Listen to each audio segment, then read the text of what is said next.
കാശിനാഥന്റെ മുറപ്പെണ്ണ്. രചന അവതരണം നന്ദു അച്ചു കൃഷ്ണ. ഡി എടി അമ്മളു, എടി ഒന്ന് കേട്ടേ നീ.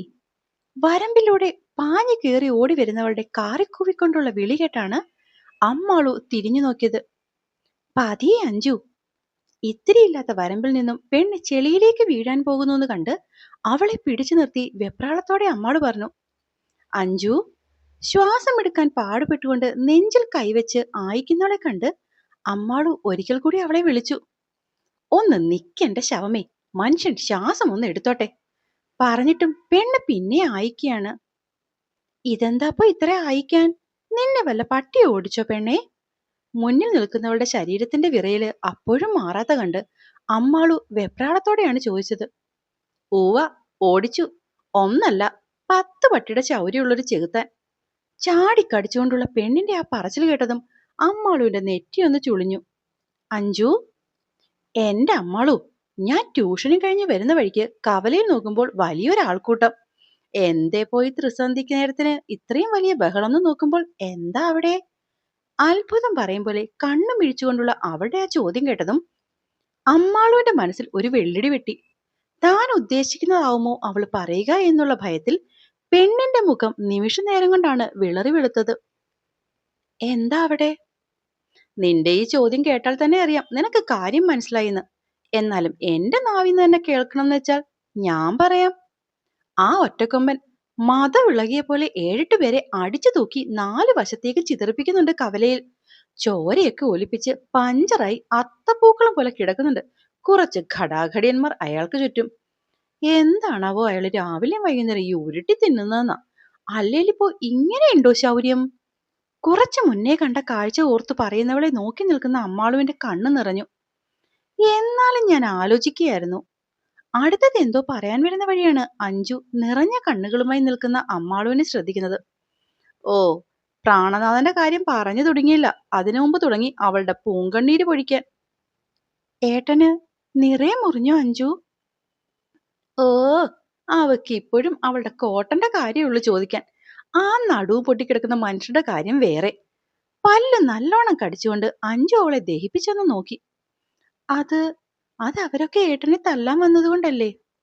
അത്രയും നേർമയായി ശരിക്കും കേൾക്കാൻ ശ്രമിച്ചാൽ മാത്രം കേൾക്കുന്ന ശബ്ദത്തിൽ അവന്റെ ഭാഗം പറഞ്ഞുകൊണ്ട് ആ മുഖം താഴ്ന്നു. ആഹാ, ഇങ്ങനെ ആവണം കാമുകിമാരായാൽ. ആ ചെകുത്താൻ രാവണന് നിന്നെ കണ്ണിന് കണ്ടുകൂടെങ്കിലും നീ ഇപ്പോഴും അയാളോടുള്ള പ്രേമം കാണിക്കുന്ന ഈ പ്രേമം ഉണ്ടല്ലോ, നിനക്ക് ഭ്രാന്താ പെണ്ണേ. വരമ്പിലേക്ക് പിന്നെയും ആഞ്ഞു ചവിട്ടി അഞ്ജു അവൾക്ക് നേരെ ആക്രോശിക്കുമ്പോൾ ആ കണ്ണുകൾ നിറഞ്ഞൊഴിയതല്ലാതെ അഞ്ജുവിന് മറുപടി കൊടുത്തില്ല.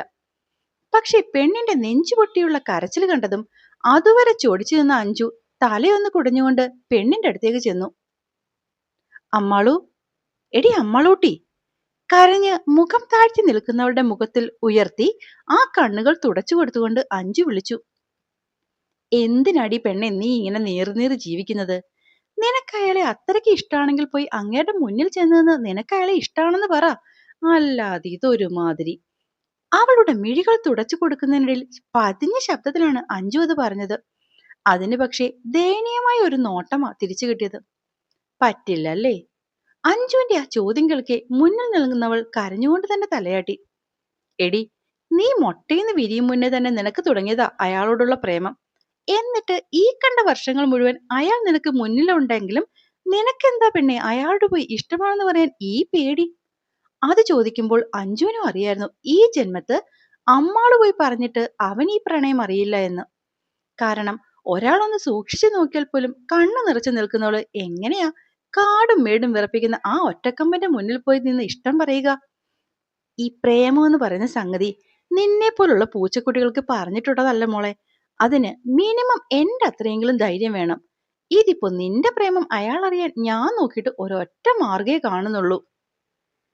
അഞ്ജുവിന്റെ ആ പറച്ചിൽ കേട്ടതും വെപ്രാളത്തോടെ അമ്മാളു അവളുടെ മുഖത്ത് നോക്കി.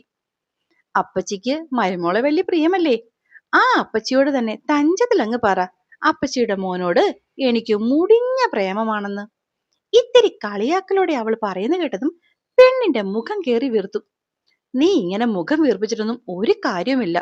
അടുത്ത തവണ അച്ഛനെ കട്ട് അപ്പച്ചിയെ കാണാൻ പോകുമ്പോൾ അവരെ പിടിച്ചു നിർത്തി പറയണം, അപ്പച്ചി, എനിക്ക് അപ്പച്ചിയുടെ മോനെ വലിയ ഇഷ്ടമാണ്. വെറും ഇഷ്ടമല്ല, ഞാൻ ഏതാണ്ട് ജനിച്ചപ്പോൾ മുതൽ തുടങ്ങിയ ഇഷ്ടാണ്. പെണ്ണ് കളിയാക്കി പറഞ്ഞതും അവളുടെ കൈത്തണ്ടിൽ നുള്ളു വീണു. ആ, ദൈവം നോക്കിയല്ലേ പിശാശേ! നുള്ളി പിച്ചി ചുവന്നിടത്തെ വേദനയിൽ അവൾ അമ്മാളോട് നേരെ തുള്ളി. കളിയാക്കണ്ട. അവളുടെ മുഖം വീർപ്പിക്കൽ കണ്ടെങ്കിലും പിന്നെയും അമ്മാളു പിണങ്ങി. ഞാൻ കളിയാക്കിയൊന്നുമല്ല, കാര്യം പറഞ്ഞതാണ്. അല്ലെങ്കിൽ ഇങ്ങനെയുണ്ട് ഒരു ദിവ്യപ്രണയം? ഹും. അഞ്ചു പിണങ്ങിയെന്ന് തോന്നിയതും അമ്മാളു അവക്ക് പിന്നാലെ ചെന്നു. അഞ്ചു, പിണങ്ങല്ലേ? കൊഞ്ഞിക്കൊണ്ട് പിന്നാലെ വരുന്ന പെണ്ണിനെ കണ്ടതും മുഖം വീർപ്പിക്കാൻ നോക്കിയിട്ട് അതിനൊന്ന് ദേഷ്യത്തോടെ നോക്കാൻ പോലും അഞ്ജുവിന് കഴിഞ്ഞില്ല. ഞാൻ പിണങ്ങിയാൽ നിനക്കെന്താ? നിനക്ക് ആ രാവണ്ണയല്ലേ പിടിക്കൂ? അഞ്ജു, ഓ, ഞാനൊന്നും പറയുന്നില്ല. അല്ലെങ്കിലും നന്ദികത്തെ കാശിനാഥനെ എന്തെങ്കിലും പറഞ്ഞാൽ വൃന്ദാവനത്തിലെ കൊച്ചു തമ്പുരാണ്ടിക്കല്ലേ പൊള്ളുക. പക്ഷെ ഇന്നത്തെ അടി നീ കരുതുന്ന പോലെ ഒന്നും അല്ല കേട്ടോ അമ്മാളു. അതിത്തിരി കാര്യമായി തന്നെ നടന്നതാണ്. അഞ്ജുവിന്റെ മുഖത്തെ ഭാവം മാറിയതും അമ്മാളു അവളെ നോക്കി. എന്തേ? അടി കൊടുത്തത് മുഴുവൻ ഇന്ന് നിന്റെ കാശിനാഥനാണെങ്കിൽ അത് കൊണ്ടത് നിന്റെ ആങ്ങളമാർക്കാണ്. ആര്? അപ്പേട്ടനോ ഉണ്ണിയേട്ടനോ? ഓ, നിന്റെ അപ്പവും പുട്ടും തന്നെ. പറഞ്ഞു തീർത്തത് മാത്രമേ ഓർമ്മയുള്ളൂ. അടുത്ത പിച്ചും അഞ്ജുവിന്റെ കൈത്തണ്ട ഏറ്റുവാങ്ങി. ഈ പെണ്ണ്! വേദന കൊണ്ട് കൈ തട്ടിമാറ്റി അഞ്ജു അവളോട് ദേഷ്യപ്പെട്ടു നടന്നു. നീ എന്റെ ഏട്ടന്മാരെ കളിയാക്കിയിട്ടല്ലേ? ആടി, നിന്റെ കാശിയേട്ടനെ പറഞ്ഞാൽ എനിക്ക് പിച്ച്, നിന്റെ നേരാങ്ങളമാരെ പറഞ്ഞാലും എനിക്ക് പിച്ച്. ഞാൻ എന്താപ്പോ അമ്പലമണിയോ വരുമ്പോഴും പോകുമ്പോഴും ഒക്കെ തട്ടിയിട്ട് പോവാൻ? അഞ്ജു ചാടി തുള്ളിയിട്ടും മറുപടി ഒന്നും കൊടുക്കാതെ അവളുടെ പിന്നാലെ ചെന്നു അമ്മാളു. എന്നാലും ഇന്നിപ്പോ കവലയിൽ അത്രയും ആൾക്കാരുടെ മുന്നിൽ തല്ലിവെക്കാൻ വേണ്ടിട്ട് എന്ത് പ്രശ്നമാവും രണ്ടു കൂട്ടരുടെ ഇടയിൽ ഉണ്ടായിട്ടുണ്ടാവുക? വൃന്ദാവനത്തിലെ കേശവക്കുറുപ്പിനും സുമിത്രയ്ക്കും രണ്ടു മക്കളായിരുന്നു, വിശ്വനാഥനും രാജേശ്വരിയും. രണ്ടുപേരുടെയും ഇടയിലുള്ള 6 വയസ്സിന്റെ വ്യത്യാസം കൊണ്ടാകും വിശ്വനാഥന് രാജേശ്വരി മകളെ പോലായിരുന്നു. അത്രയും സ്നേഹിച്ചു വളർത്തിയ അനിയത്തിയെ വളരെ വിഷമത്തോടെയാണ് ഉപരിപഠനത്തിനായി വിശ്വനാഥൻ ബാംഗ്ലൂരിലേക്ക് അയച്ചത്. എല്ലാം നല്ല രീതിയിൽ നടന്നുകൊണ്ടിരിക്കുന്ന സമയത്ത് രാജേശ്വരിക്ക് വിശ്വനാഥന്റെ ഒരു സുഹൃത്തിന്റെ കല്യാണാലോചന വന്നു. അന്തസ്സും ആഭിജാത്യവും ഒപ്പത്തിനൊപ്പം നിൽക്കുന്ന കുടുംബമായതുകൊണ്ട് തന്നെ അനിയത്തിയെ അവർക്ക് കൊടുക്കാൻ വിശ്വനാഥന് 100 മനസ്സായിരുന്നു. അങ്ങനെ കാര്യങ്ങളൊക്കെ തീരുമാനത്തിന് ശേഷമാണ് വിശ്വനാഥൻ അനിയത്തിയോട് ഈ കാര്യം പറയുന്നത് തന്നെ. കാരണം താൻ പറയുന്നതിനപ്പുറം ഒരു വാക്ക് തന്റെ അനിയത്തിക്കില്ല എന്നുള്ള ഉറച്ച വിശ്വാസം തന്നെ. പക്ഷെ തന്റെ എല്ലാ വിശ്വാസവും തകർത്തുകൊണ്ട് ആ തവണ രാജേശ്വരി നാട്ടിലേക്ക് വരുമ്പോൾ അവർ പ്രഗ്നന്റ് ആയിരുന്നു. ആ കുടുംബം നിന്ന നിൽപ്പിൽ തകർന്നു. ബാംഗ്ലൂരിൽ രാജേശ്വരിയെ പഠിപ്പിച്ചുകൊണ്ടിരുന്ന ഒരു മാഷുമായി അവർ പ്രണയത്തിലായിരുന്നു.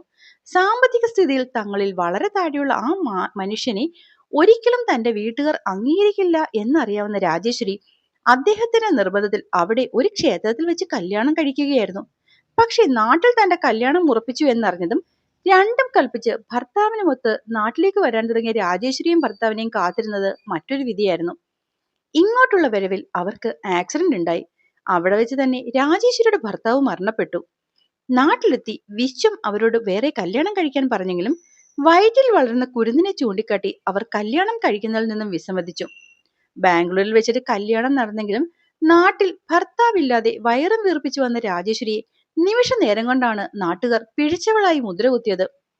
താൻ കഴിവെള്ളയിൽ കൊണ്ടു നടന്നിട്ടും തന്നെ ചതിച്ച അനിയത്തിയോട് ഇതിനോടകം വിശ്വത്തിനും ദേഷ്യമായി. അതുകൊണ്ട് തന്നെ അച്ഛനും അമ്മയും രാജേശ്വരിയെ പടിയടച്ച് പിണ്ടം വെച്ചപ്പോൾ വിശ്വം ഒരു വാക്കുകൊണ്ട് പോലും എതിർത്തില്ല. വകയിലുള്ള ഒരു ചെറിയമ്മയെ കൂട്ടായി നിന്നുകൊണ്ട് രാജേശ്വരിയുടെ പേരിൽ പണ്ടെങ്ങും വീട്ടുകാർ എഴുതിക്കൊടുത്ത വീട്ടിലേക്ക് അവർ പതിയെ താമസം മാറി. അവിടെ വെച്ചായിരുന്നു കാശിനാഥന്റെ ജനനവും. ആ ഓർമ്മയിൽ നിന്നും അമ്മാളൂട്ടിയെ തിരിച്ചു കൊണ്ടുവന്നത് അഞ്ജുവിന്റെ ശബ്ദമാണ്. ഇന്നും വഴക്കുണ്ടായത് നിന്റെ ആങ്ങളമാര് കാരണം തന്നെയാണ്. വഴിയരികിൽ ചായ കുടിച്ചുകൊണ്ട് നിന്ന കാശിയേട്ടനെ തന്തയില്ലാത്തവനെന്ന് വിളിച്ചു തുടങ്ങിയത് നിന്റെ ഉണ്ണിയേണ്ണ. പിന്നെ ഞാൻ കൂടുതൽ പറയണ്ടല്ലോ.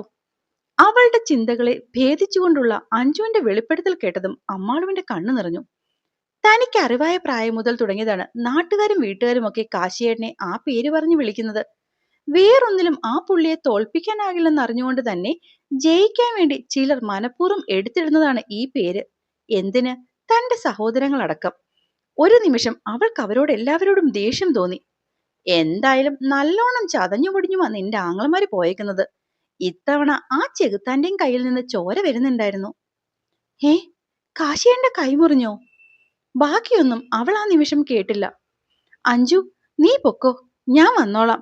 പറയുന്നതിന്റെ ഒപ്പം തന്നെ അവള് വരമ്പിന്റെ ഇടത്തെ ഓരത്തൂടി ഓടിത്തുടങ്ങി. അമ്മാളു, നേരെ ത്രിസന്ധിയായി. നന്ദലത്ത് എന്ന് കാര്യം അന്വേഷിച്ചു മടങ്ങുമ്പോൾ ഇരുട്ടും. നിന്റെ ആങ്ങളമാര് രണ്ടും ഇന്ന് വീട്ടിലുണ്ട്. കാരണം തിരക്കിപ്പോയാൽ അവര് നിന്നെ ജീവനോടെ ശൂലത്തിൽ കയറ്റും പെണ്ണെ. അതുകൊണ്ട് നീ ഇപ്പൊ അങ്ങോട്ട് പോകല്ലേ. പിന്നാലെ അഞ്ചു ഉച്ചത്തിൽ വിളിച്ചു പറയുമ്പോൾ അതൊന്നും കേൾക്കാൻ പറ്റാത്ത ദൂരത്തിൽ അമ്മാളു എത്തിക്കഴിഞ്ഞിരുന്നു. എന്റെ ദൈവങ്ങളെ, ആ പെണ്ണിനെ കാത്തോണേ. നെഞ്ചിൽ കൈവച്ച് പ്രാർത്ഥിക്കുമ്പോൾ അഞ്ജുവിന്റെ മനസ്സിൽ അവളുടെ ചേട്ടന്മാരുടെ മുഖമായിരുന്നു. അതേസമയം മനസ്സിൽ കാശിയെ ചീത്ത പറഞ്ഞുകൊണ്ട് അമ്മാളു നന്ദിലത്തേക്ക് ഓടുകയായിരുന്നു. ദിവസവും എന്തിനേലും നടന്ന് അടിയുണ്ടാക്കിക്കോളും. എന്നിട്ടിപ്പോൾ മുറിഞ്ഞു വാരി വന്നിരിക്കുക. കാണട്ടെ, കൊടുക്കുന്നുണ്ട് ഞാൻ. ഇങ്ങനെയുണ്ട് അഹങ്കാരം. അതെങ്ങനെ? 6 അടി പൊക്കത്തിൽ ഉച്ചി മുതൽ ഉള്ളംകാൽ വരെ കലി. അത് മാത്രല്ലേ കയ്യിലുള്ളൂ. ഗേറ്റും തുറന്ന് മുന്നിലത്തെ പടി ചവിട്ടി കയറുമ്പോൾ കണ്ടു വാതില് തുറന്നു കിടക്കുന്നത്. ഇന്ന് അപ്പച്ചിയോട് ഒക്കെ പറഞ്ഞു കൊടുത്ത് നല്ല 2 വാങ്ങിക്കൊടുത്തില്ലെങ്കിൽ നോക്കിക്കോ. പാവല്ലേ, പോട്ടെ പോട്ടെ എന്ന് വെക്കുമ്പോൾ ഇന്നത്തോടെ തീർത്തു കൊടുക്കുന്നുണ്ട് ഒറ്റക്കൊമ്പന്റെ പല്ലിനിടയിലിട്ട് ഞൊടിഞ്ഞുകൊണ്ട് വേഗത്തിൽ നടന്നവള് എവിടെയോ ഇടിച്ച് പിന്നിലേക്ക് പോയതും നിറഞ്ഞ രോമങ്ങൾ ഉള്ളൊരു കൈത്തണ്ട അവളുടെ ഇടുപ്പിനെ ചുറ്റിപ്പിടിച്ച് നെഞ്ചിലേക്ക് അമർത്തിയിരുന്നു. പിന്നിലേക്ക് വീഴാൻ പോയിട്ട് പാറ പോലെയുള്ള എന്തിലോ വന്നിടിച്ചതും അവളുടെ മാറു വേദനിച്ചു. ആ വേദനയോടെ കണ്ണിറുക്കി അടച്ചവളുടെ ചെവിയിലേക്ക് ആക്രോശം പോലെ ഒരു ഒച്ച കേട്ടതും അവൾ വിറച്ചു. എവിടെ നോക്കി അടി കുരുട്ടടക്കെ നടക്കുന്നത്? ആളുകളുടെ നെഞ്ചിടിച്ച് കലക്കാൻ വേണ്ടി ഇറങ്ങിയിരിക്കുക അവള്. കാശിയേട്ടൻ. വിറയാർന്ന ചുണ്ടുകൾ ആ പേര് ഉച്ചരിച്ചു. എന്താടി ഭൂമിദേവി, നിന്റെ തല പൊങ്ങില്ലേ? അടുത്ത ഒച്ച കൂടി കേട്ടതും അവൾ ആലില പോലെ വിറയ്ക്കാൻ തുടങ്ങി. നാട്ടുകാരുടെ മേലെ തുള്ളി ഉറയ്ക്കാൻ ബാക്കിയുള്ളതാണോടാ നീ എന്റെ കൊച്ചിന്റെ നേരെ തീർത്തു വെക്കുന്നത്? അകത്തു നിന്ന് ഓടി വന്ന അപ്പച്ചി അവളെ പൊതിഞ്ഞു പിടിച്ചുകൊണ്ട് കാശിയുടെ കയ്യിൽ ഒരടി കൊടുത്തുകൊണ്ട് ദേഷ്യപ്പെട്ടു. ഓ, വൃന്ദാവനത്തിലെ തമ്പുരാട്ടിയെ പറഞ്ഞപ്പോൾ അവിടുത്തെ കെട്ടിലമ്മയ്ക്ക് നൊന്തു. മുന്നിൽ നിൽക്കുന്ന പെണ്ണിനെ പൊതിഞ്ഞു പിടിച്ചു നിൽക്കുന്ന അമ്മയുടെ രീതി കണ്ട് അവന്റെ ചുണ്ടൊന്നു കോടി. കൈയും കാലും ഒക്കെ മുറിഞ്ഞിരിക്കുകയാണെന്ന് നോക്കില്ല കാശി, ഞാൻ തരുന്നുണ്ട്. അമ്മ പിന്നെയും ഒച്ചയെടുത്തതും അവരെയും അവർക്കടുത്ത് കുനിഞ്ഞു നിൽക്കുന്നവളെയും ദഹിപ്പിച്ചൊന്നു നോക്കി അവൻ അകത്തേക്ക് കയറിപ്പോയി. മോളെന്താ ഈ നേരത്ത്? ഏട്ടൻ അറിഞ്ഞ മോളെ വഴക്ക് പറയില്ലേ? അവളുടെ കയ്യിലും തലയിലും മുടിയിലും ഒക്കെ കഴുകി അത്രയും അരുമയായി ചോദിക്കുമ്പോഴും പെണ്ണിന്റെ കണ്ണുകൾ അകത്തേക്ക് പോയവന്റെ പിന്നാലെയായിരുന്നു. മോളെ, താൻ ചോദിച്ചിട്ടും മറുപടിയില്ലാതെ നിൽക്കുന്നവളെ കണ്ട് രാജേശ്വരി അമ്മ ഒരിക്കൽ കൂടി വിളിച്ചു. അത് ഞാൻ വെറുതെ. മോളിരിക്ക്. അപ്പച്ചി ഇന്ന് ഇത്തിരി അവല് നനയിച്ചിട്ടുണ്ട്. ഞാൻ ഇപ്പൊ അത് എടുത്തോണ്ട് വരാട്ടോ. വീണ്ടും അവളുടെ മുഖത്ത് ആകെ തഴുകി തലോടി ആ നെറുകയിൽ കുഞ്ഞൊരു ചുംബനം നൽകി അവരവളെ അവിടെ ഇരുത്തി അടുക്കളയിലേക്ക് പോയി. പക്ഷെ കാണാൻ വന്നവനെ ശരിക്കൊന്ന് കാണാൻ കഴിയാത്തതിന്റെ സങ്കടത്തിലിരുന്നവർക്ക് ആ ഇരിപ്പ് പക്ഷെ അങ്ങനെ അങ്ങ് ഉറയ്ക്കുന്നുണ്ടായിരുന്നില്ല. ഇത്തിരി മുന്നേ അവൻ അത്രയും അടുത്തു വന്ന് നിന്നതാണ്. പക്ഷെ ആ നേരത്തെ പേടിയിലും വെപ്രാളത്തിലും ഒന്ന് ശരിക്കും നോക്കാൻ പോലും കഴിഞ്ഞില്ല. പക്ഷെ ഇടയ്ക്കെപ്പോഴോ പാളിപ്പോയൊരു നോട്ടത്തിൽ കയ്യിലെ ചോരപ്പാട് കണ്ടിരുന്നു. അവൾ അടുക്കളയിലേക്ക് എത്തി നോക്കുമ്പോൾ അപ്പച്ചി എന്തോ തിരക്കിട്ട് ചെയ്യുകയാണ്. പിന്നെ ഒരു നിമിഷം നിന്നില്ല. മുകളിലെ കോണിപ്പടി ഓടിക്കേറി അവന്റെ മുറിയുടെ വാതിലിൽ ചെന്നു. അല്ലെങ്കിലും അവളെ കാണുമ്പോൾ അമ്മയ്ക്കൊരുമാതിരി രണ്ടാനമ്മയുടെ സ്വഭാവം എന്നോട്. അതെങ്ങനെയാ? പൊന്നാങ്ങളുടെ പൊന്നു മോളല്ലേ. മുറിഞ്ഞ ഈ കൈ ഒന്ന് കെട്ടിവെക്കാൻ പോലും അമ്മ നിന്നില്ല. അപ്പോഴേക്കും പൊന്നുമോളെ കെട്ടിപ്പിടിക്കുന്നതിലായി അവരുടെ ശ്രദ്ധ. ചോടിച്ചുകൊണ്ട് അവൻ പറഞ്ഞു തിരിയുമ്പോൾ കാണുന്നത് കണ്ണും നിറച്ച് മുറിക്കകത്തേക്ക് കയറി വരുന്നവളെയാണ്. എടി, നീ എന്താ ഇവിടെ? ചോദിച്ചുകൊണ്ട് ചാടിത്തുള്ളിച്ചെന്നതും കണ്ണും നിറച്ചു നിന്നവൾ അവന്റെ കയ്യിലൊന്ന് തൊട്ടു. നല്ലോണം മുറിഞ്ഞോ കാശിയേട്ടാ? വിതുമ്പിക്കൊണ്ടുള്ള അവളുടെ ആ ചോദ്യം കേട്ടതും ഇത്തവണ ഞെട്ടിപ്പോയത് കാശിയായിരുന്നു. കാര്യം കുഞ്ഞിലെ മുതൽ പെണ്ണിനെ കാണുന്നതാണ്. തന്നെ നല്ല പേടിയുമാണ് അവൾക്ക്. അതുകൊണ്ട് തന്നെ ഈ കാലയളവിനുള്ളിൽ ഇടയ്ക്കും പിടയ്ക്കും നോക്കി നിൽക്കുന്നത് കണ്ടിട്ടുണ്ടെന്നല്ലാതെ ഇതുപോലെ മുന്നിൽ വന്ന് നിൽക്കുകയോ ഇങ്ങനൊരു സംസാരമോ ഉണ്ടായിട്ടില്ല. പിന്നെയും ഇടയ്ക്കിടെയുള്ള അവളുടെ നോട്ടത്തിൽ എന്തെങ്കിലുമൊക്കെ ദേഷ്യത്തിൽ പറയുന്നത് താനാണ്. അപ്പോഴും മിഴി നിറച്ചു നിൽക്കും എന്നല്ലാതെ തിരിച്ചൊരു വാക്കുപോലും മിണ്ടാത്തവളാണ് ഇന്നിപ്പോ ഇവിടെ തന്റെ മുറിക്കുള്ളിൽ തന്റെ കൈ പിടിച്ചുകൊണ്ട്. ഡി! അവൻ ഒച്ചയെടുത്തതും തന്റെ കൈത്തണ്ടലിൽ പിടുത്തം മുറുകിയത് അവനറിഞ്ഞു. നീ എന്തായി ചെയ്യുന്നത്? എന്റെ കൈവിട്ടേ നീ! ഇത്തിരി ദേഷ്യത്തിൽ അവളുടെ വിരലുകൾക്കിടയിൽ നിന്നും അവൻ കൈ പിന്നിലേക്ക് വലിക്കെ അവൾ അവന്റെ കയ്യിൽ പിടിമുറുക്കി കൂർത്ത കണ്ണുകൾ അവനെ ഒന്ന് നോക്കി. അത് കണ്ടതും കാശി നല്ലോണം പതറി. അവൾ അവന്റെ കയ്യിൽ പിടിച്ച് കട്ടിലേക്ക് കൊണ്ടുവന്നിരുത്തി. കുറച്ചു മുന്നേ ചോര തുടയ്ക്കാൻ എടുത്തു വെച്ച ഫസ്റ്റ് എയ്ഡ് ബോക്സിലേക്ക് അവളുടെ കൈ നീണ്ടുപോകുന്നത് കാശി കണ്ടു. നല്ല പഠിത്തവും കാര്യമില്ലേ കാശിയേട്ടന്? എസ് ഐ ടെസ്റ്റിന്റെ റിസൾട്ട് ഈ ആഴ്ചയല്ലേ വരിക? അതെന്തായാലും കാശിയേട്ടന് കിട്ടും. ആ നേരത്തിങ്ങനെ ഓരോന്നൊക്കെ ഒപ്പിച്ചു വെക്കുകയെന്ന് വെച്ചാ. കട്ടിലിൽ കിടന്ന കോട്ടനും കൊണ്ട് മെല്ലെ അവന്റെ കൈ തുടച്ചുകൊണ്ട് പെണ്ണ് പറഞ്ഞു. പിന്നെ നിന്റെ അച്ഛനും ആങ്ങളമാരും അല്ലേ അവിടെ ഇരിക്കുന്നത്? എനിക്ക് കിട്ടുമെന്ന് ഇത്ര ഉറപ്പിൽ പറയാൻ? നല്ല ദേഷ്യത്തോടെ പറഞ്ഞത് മാത്രമേ ഓർമ്മയുള്ളൂ. പെണ്ണ് വിരൽ കൊണ്ട് ആ മുറിവിൽ ഇത്തിരി ഒന്ന് അമർത്തി. ഡി വേദനയിൽ കൈവലിച്ചുകൊണ്ട് അവൻ അവളെ പിന്നിലേക്ക് തള്ളി. എന്താടി, ആങ്ങളമാരുടെ ബാക്കി തീർക്കാൻ വേണ്ടി കൊട്ടേഷനുമായിട്ട് ഇറങ്ങി വന്നതാണോ നീ? ദേഷ്യപ്പെട്ടുകൊണ്ട് അവൻ ചാടി എഴുന്നേറ്റതും അവൾ അവനെ പിന്നെയും കട്ടിലേക്ക് പിടിച്ചിരുത്തി. എന്ന് ഇങ്ങനെ കവലയിലും അവിടെ ഇവിടെയൊക്കെ കൊണ്ട് അടിയുണ്ടാക്കുന്നത് അപ്പച്ചിക്ക് ഭയങ്കര സങ്കടാ കാശിയേട്ടാ. എന്തിനാ ഇപ്പൊ അപ്പച്ചി ഇങ്ങനെ കരയിക്കുന്നത്? ചോദിക്കുന്നതിനൊപ്പം അവളുടെ മിഴുനീരിൽ ഒരു തുള്ളി അവന്റെ കൈത്തണ്ടയിൽ വീണു. കാശി ഞെട്ടിക്കൊണ്ടാണ് ആ മുഖത്തേക്ക് നോക്കിയത്. കാശിയേട്ടൻ നല്ല രീതിയിലാവാനല്ലേ അപ്പച്ചി ഈ നൊയമ്പും വ്രതവും ഒക്കെ ഇങ്ങനെ നോക്കുന്നത്? അത് പറയുമ്പോൾ അവനായി അവളെടുത്ത എണ്ണമറ്റ നൊയമ്പുകൾ അവന്റെ തലയ്ക്ക് മുകളിൽ ഉണ്ടായിരുന്നു. എന്റെ അമ്മ കരയുന്നതിന് നീ എന്തിനാടി മൂങ്ങുന്നത്?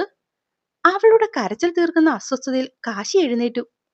പെണ്ണ് അവനെ ഒന്ന് നോക്കിയതല്ലാതെ അതിന് മറുപടി പറയാതെ തിരിഞ്ഞു നടന്നു. മുന്നിൽ കാണുന്ന എല്ലാവരും നാഴിക്ക് 40 വട്ടം തന്തയില്ലാത്തവൻ എന്ന് വിളിച്ചു കേൾക്കുന്നത് അത്ര സുഖമുള്ള ഏൽപ്പാറൊന്നും അല്ല. അത് കാശ് കൊടുത്ത് വിളിപ്പിക്കാൻ കൂടി ആൾക്കാരാവുമ്പോൾ കൈവിട്ടു പോകും. എന്തിനാണ് അവളോട് അങ്ങനെ ഒരു വിവരണം കൊടുത്തതെന്ന് കാശിക്ക് ആ നിമിഷം സത്യമായിട്ടും അറിയില്ല. ഒരിക്കലും അവന്റെ ഭാഗത്തു നിന്നും അങ്ങനെ ഒരു പ്രതികരണം പ്രതീക്ഷിക്കാതിരുന്നവൾ ഒന്ന് ഞെട്ടി. അതേ ഞെട്ടലോടെ തിരിഞ്ഞു നോക്കിയവൾ കാണുന്നത് താൻ കെട്ടിക്കൊടുത്തത് അഴിക്കാൻ നോക്കുന്ന ഒരുവനെയാണ്. പുറത്തേക്ക് ഇറങ്ങാൻ പോയവൾ വേഗം അവനടുത്തേക്ക് ചെന്നു. എന്തിനാ ഇത് അഴിക്കുന്നത്? അവൾ അവന്റെ കയ്യിൽ കയറി പിടിച്ചു. ഇത്രയും കാലം ഞാൻ ഇങ്ങനെ മുറിഞ്ഞുവാരി വന്നപ്പോൾ കെട്ടിവെക്കാൻ ഇവിടെ ആരുമില്ലായിരുന്നു. ഇനിയും ആരും വേണ്ട. വാശിയിൽ പറഞ്ഞുകൊണ്ട് അത് അഴിക്കാൻ പോയവന്റെ കവളിൽ അവൾ മെല്ലെ ഒന്ന് തൊട്ടു. എന്തിനാ ഈ ദേഷ്യം? ആരോടാ ഈ വാശി? അവളുടെ കൈക്കുമ്പിളിൽ അവന്റെ താടിരോമങ്ങൾ കുത്തിക്കയറി. ഈ ലോകത്ത് വേറെ ആർക്കും അറിയില്ലെങ്കിലും കാശിയേട്ടൻ അറിയില്ലേ കാശിയേട്ടൻ ആ അമ്മയുടെ അച്ഛന്റെയും പ്രണയത്തിന്റെ അടയാളമാണെന്ന്? അത്രയും മെല്ലെയായുള്ള അവളുടെ ആ ചോദ്യം കേട്ടതും അതുവരെ തിളച്ചു പൊന്തിയ അവന്റെ ഉള്ളിലെ ദേഷ്യം മെല്ലെ കുറയാൻ തുടങ്ങി. ആരും എവിടെയിരുന്ന് എന്തും പറഞ്ഞോട്ടെ, കാശിയേട്ടനെ അറിഞ്ഞാൽ മതി. കാശിയേട്ടനെ ചൊടിക്കുമെന്ന് ഉറപ്പുണ്ടെങ്കിലേ ചൊടിപ്പിക്കാൻ ആൾക്കാരുണ്ടാവുകയുള്ളൂ, അല്ലെങ്കിൽ ഒന്നും ഉണ്ടാവില്ല. മെല്ലെ അവനോട് ഒരിക്കൽ കൂടി പറഞ്ഞുകൊണ്ട് ആ കവിളിലും തട്ടി അവൾ പുറത്തേക്കിറങ്ങുമ്പോൾ കാണുന്നത് ഞെട്ടിക്കൊണ്ട് അവരെ നോക്കി നിൽക്കുന്ന അപ്പച്ചിയായിരുന്നു. ഒന്ന് പതറിയെങ്കിലും അവൾ അവരെ നോക്കി ചിരിച്ചുകൊണ്ട് വേഗത്തിൽ പുറത്തേക്കോടി. പേടിച്ചാണ് അമ്മാള് വന്ന് വീട്ടിലേക്ക് ചെന്ന് കയറിയത്. ക്ഷേത്രത്തിലേക്ക് പോവുകയാണെന്ന് പറഞ്ഞിട്ട് ഈ നേരം വരെ നീ എവിടെ ആയിരുന്നടി? അകത്തേക്ക് പടി കയറും മുന്നേ ഉണ്ണിയുടെ അലർച്ചയിൽ അവൾ ഞെട്ടി. പെണ്ണ് പേടിച്ചുകൊണ്ട് നോക്കുമ്പോൾ കാണുന്നത് അച്ഛനും അമ്മയും ചേട്ടന്മാരും ഒക്കെ വിളക്ക് കത്തിക്കുന്നതിന് മുന്നിൽ നിരന്നു നിൽക്കുന്നതാണ്. അമ്മുവിന്റെ കൈയും കാലും വിറയ്ക്കാൻ തുടങ്ങി. ചോദിച്ചത് കേട്ടില്ലടി, ഈ നേരം വരെ എവിടെയായിരുന്നു എന്ന്? കാലി തുള്ളി അപ്പു പുറത്തേക്കിറങ്ങി അവളുടെ കൈത്തണ്ടയിൽ പിടിച്ചു. അത് ഞാൻ ക്ഷേത്രത്തിൽ.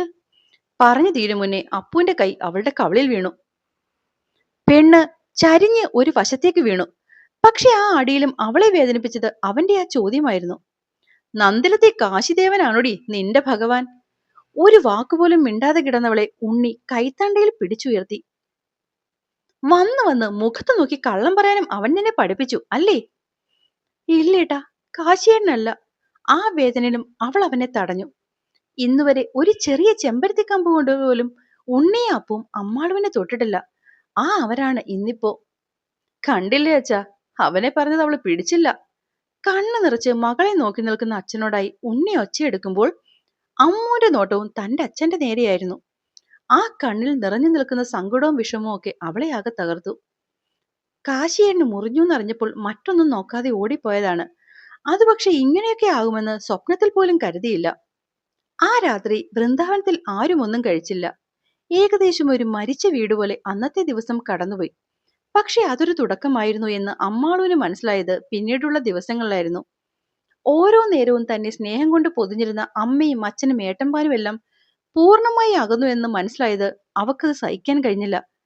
ആ പ്രശ്നം കഴിഞ്ഞ് ഇന്നേക്ക് 5ാമത്തെ ദിവസമാണ്. ഈ കഴിഞ്ഞ ദിവസങ്ങളിലൊക്കെ എല്ലാവരുടെയും മൗനം അവളെ തളർത്തിയെങ്കിലും ഏറ്റവും കൂടുതൽ അവൾക്ക് സങ്കടമുണ്ടാക്കിയത് തന്റെ അച്ഛന്റെ സങ്കടമായിരുന്നു. ഒക്കെ താൻ കാരണമാണ് ഉണ്ടായതെന്ന പൂർണ്ണ ബോധ്യമുള്ളതുകൊണ്ട് തന്നെ അവരെ എങ്ങനെ അഭിമുഖീകരിക്കും എന്ന് ചിന്തിച്ച് പേടിച്ചിരുന്നവൾ അന്ന് രണ്ടും കൽപ്പിച്ച് അച്ഛന്റെ മുറിയിലേക്ക് ചെന്നു. അവിടെ ചെല്ലുമ്പോൾ കാണുന്നത് ജനലിൽ പിടിമുറുക്കി പുറത്തേക്ക് നോക്കി നിൽക്കുന്ന വിശ്വനാഥനെയാണ്. മെല്ലെ നടന്നവൾ അച്ഛന്റെ പിന്നിലെത്തി ആ കയ്യിൽ അമർത്തി പിടിച്ചു. ആർക്ക് സങ്കടം ഉണ്ടാക്കാൻ വേണ്ടി ചെയ്തല്ല അച്ഛേ. കാശിയന്റെ കൈ കത്തികൊണ്ട് മുറിഞ്ഞു. ചോര വരുന്നു എന്നൊക്കെ കേട്ടപ്പോൾ എന്റെ അച്ചായിക്ക് ഇത്രയും സങ്കടം വരുന്ന അറിഞ്ഞിരുന്നെങ്കിൽ ഉറപ്പായും ഞാൻ അവിടെ പോവില്ലായിരുന്നു. അവൾക്ക് മുന്നേ അവളുടെ സാമീപ്യം അറിഞ്ഞ ആ അച്ഛന്റെ കണ്ണുകൾ അവളുടെ ആ സംസാരം കേട്ടതും നിറഞ്ഞു. എനിക്കെന്റെ അച്ഛനേക്കാളും വലുതല്ല വേറെ ആരും. സോറി അച്ഛേ, എന്നോട് പിണങ്ങല്ലേ. അച്ഛ പിണങ്ങിയ അമ്മാള് ശ്വാസം മുട്ടി. പറഞ്ഞു തീരും മുന്നേ അദ്ദേഹം അവളെ തിരിഞ്ഞു നിന്ന് കെട്ടിപ്പിടിച്ചു. അവൾ പറഞ്ഞതിനെപ്പറ്റി ഒരു ചോദ്യമോ പറച്ചിലോ ഇല്ലാതെ തന്നെ അദ്ദേഹം അവളെയും ചേർത്ത് പുറത്തേക്ക് നടക്കുമ്പോൾ കണ്ടു കണ്ണു നിറഞ്ഞു നിൽക്കുന്ന തന്റെ സഹോദരന്മാരെ. അവരെ കണ്ടതും അമ്മാളു അവർ രണ്ടിന്റെയും അടുത്തേക്ക് ഓടിപ്പോയി കൈകൂപ്പി നിന്നു. നുണ പറഞ്ഞതല്ല, പേടിച്ചുപോയി. ഏങ്ങിക്കരഞ്ഞുകൊണ്ട് അവരുടെ മുന്നിൽ കൈകോപ്പി നിൽക്കുന്ന കുഞ്ഞിപ്പെങ്ങളെ അവർ രണ്ടുപേരും ഒരുപോലെ നെഞ്ചത്ത് ചേർത്ത് പിടിച്ചു. പോട്ടെ, കരയണ്ട. മോള് കള്ളം പറഞ്ഞപ്പോൾ ദേഷ്യം കൊണ്ട് അടിച്ചു പോയതാ. ഇനി ഇങ്ങനെയൊന്നും വേണ്ട. ഏട്ടന്റെ മോള് കൊച്ചുകുട്ടിയാണ്. ആവശ്യമില്ലാത്ത എന്തെങ്കിലും മോഹങ്ങൾ മനസ്സിൽ കയറി കൂടിയിട്ടുണ്ടെങ്കിൽ അതെല്ലാം അങ്ങ് കളഞ്ഞേരെ. ഞങ്ങളുടെ അനിയത്തിക്കുട്ടിക്ക് ഒരു രാജകുമാരനെ ഞങ്ങളെല്ലാരും കൂടി ചേർന്ന് കണ്ടുപിടിച്ചു തരും. അത് മതി കേട്ടോ. അവളെ ചേർത്ത് പിടിച്ചത് ഉണ്ണി പറയുമ്പോൾ പെണ്ണ് എന്തിനെന്നറിയാതെ കരഞ്ഞുകൊണ്ട് ആ നെഞ്ചിൽ മുഖം ചേർത്തു. പക്ഷെ അപ്പോഴും അവളുടെ മനസ്സിൽ കാശിനാഥന്റെ മുഖം മാത്രമായിരുന്നു. പിന്നീടുള്ള ദിവസങ്ങളിൽ അമ്മാളു തീർത്തും മാറുകയായിരുന്നു. അച്ഛന്റെയും അമ്മയുടെയും ചേട്ടന്മാരുടെയും മുന്നിൽ പഴയ പോലെ ആകാൻ ശ്രമിക്കുന്നുണ്ടായിരുന്നെങ്കിലും അവളിലെ മാറ്റം തിരിച്ചറിയാൻ പാകത്തിൽ അവരുടെ കണ്ണുകളിലും പലതും കണ്ടും കേട്ടും പോയി. പക്ഷെ അതിന്റെയൊക്കെ കാരണം കാശിയാണെന്ന് വിചാരിച്ചവർക്ക് അവനോടുള്ള ദേഷ്യം പിന്നെയും കൂടി. ആ ദേഷ്യം തീർക്കാൻ വേണ്ടി മക്കൾ രണ്ടും ഇറങ്ങി പുറപ്പെടുന്ന നേരം വിശ്വനാണ് അവരെ തടഞ്ഞു നിർത്തിയത്. അവന്റെ കൈയൊന്നു മുറിഞ്ഞപ്പോൾ മറ്റെല്ലാം മറന്ന് ഓടിപ്പോയ മകൾ ഇനിയൊരവന് അപകടമുണ്ടായി എന്നറിഞ്ഞാൽ എങ്ങനെയാവും പ്രതികരിക്കുക എന്ന് ആ നേരം അദ്ദേഹത്തിന് മാത്രമേ അറിയുള്ളായിരുന്നു.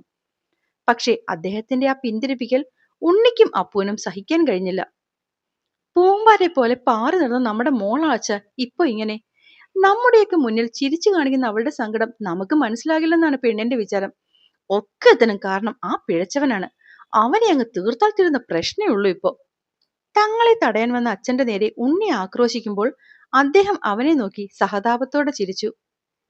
നിങ്ങൾക്ക് തോന്നുന്നുണ്ടോ കാശിയില്ലാതായാൽ നമ്മുടെ കുഞ്ഞ് പഴയ പോലെ ആകുമെന്ന്? ആകാതെ പിന്നെ? അപ്പു വാശിയിൽ ചോദിച്ചു. എങ്കിൽ നിങ്ങൾക്ക് നിങ്ങളുടെ പെങ്ങളെ അറിയില്ല എന്ന് പറയും ഞാൻ. അവർ രണ്ടുപേരും അച്ഛനെ സംശയത്തോടെ നോക്കി. സത്യവാ ഞാൻ പറഞ്ഞത്. ഇപ്പോ അവളെല്ലാം മറന്നു എന്ന് കാണിക്കാൻ വേണ്ടി ഇങ്ങനെയൊക്കെ പെരുമാറുന്നത് നമുക്ക് അവളോടുള്ള സ്നേഹം കാരണമാണ്. പക്ഷെ കാശിക്ക് എന്തെങ്കിലും പറ്റിയെന്നറിഞ്ഞാൽ ഒരുപക്ഷെ അവളെ തന്നെ തീർത്തുകൊണ്ടാകും നമ്മളോടൊക്കെ പ്രതികാരം ചെയ്യുക. എന്തേ, അങ്ങനെ ആവട്ടെന്നാണോ ആങ്ങളമാരുടെ തീരുമാനം?